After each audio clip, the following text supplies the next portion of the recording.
Dude, this guy's stealing all our money. I know! How did this guy get so good?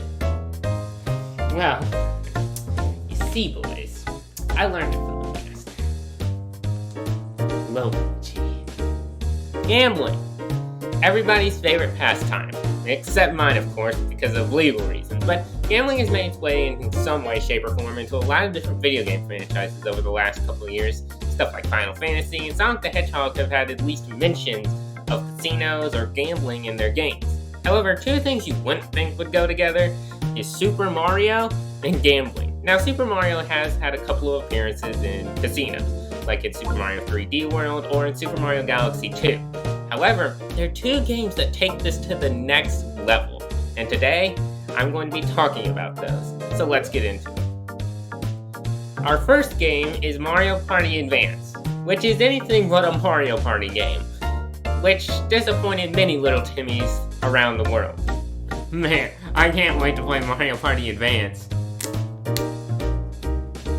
What the frick is this? As you can tell, Mario Party Advance is a bit of a different take on the series. Instead of going around the board with 4 players and playing mini-games all the time, you instead go around the board in a shoe, helping out the townsfolk, like a Goomba finding love, a murder mystery, or even just dancing with Shy Guys. It was a bit of a different take on the series. However, a couple of the missions tackled a big issue in today's society: gambling addictions. In a couple of missions in the game, you'll run into a casino and you'll find a poor soul there who has lost all of their money gambling it away. And they ask you to help them get their money back. And how do they get their money back?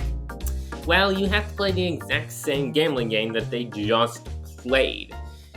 Now, in the post-credit scene where they usually announce like how everybody's doing after you help them, most of the time they actually just don't have a happy ending and are still gambling at the casino, not learning their lesson.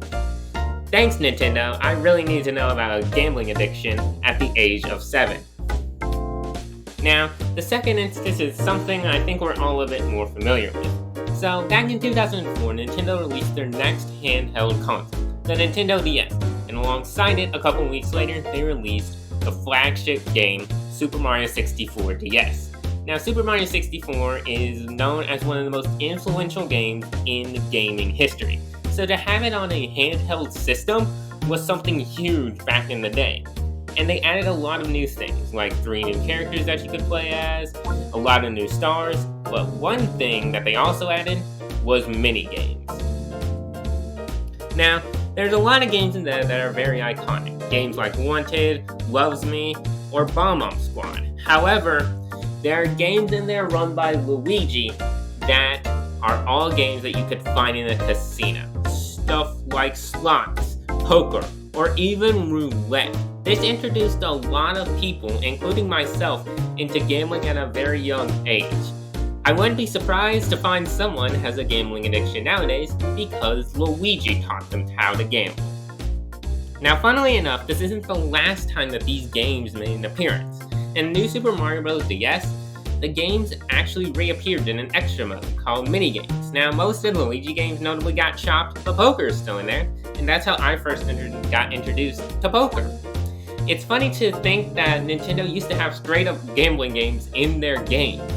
Nowadays, they don't really do any of this because, well, with Super Mario Odyssey, you have a slots game that you can very easily control for 1 moon, and in Super Mario Galaxy 2, you just kind of have a dice game that you can win 1-ups in. It's an extra mode that's way off to the side. Now, you probably can't become a gambling master like me since Nintendo puts all these little baby gambling games in their games now. Not like true gambling games like us fanatics used to have. Now, I'm gonna go spend all my legally earned money. FBI, open up!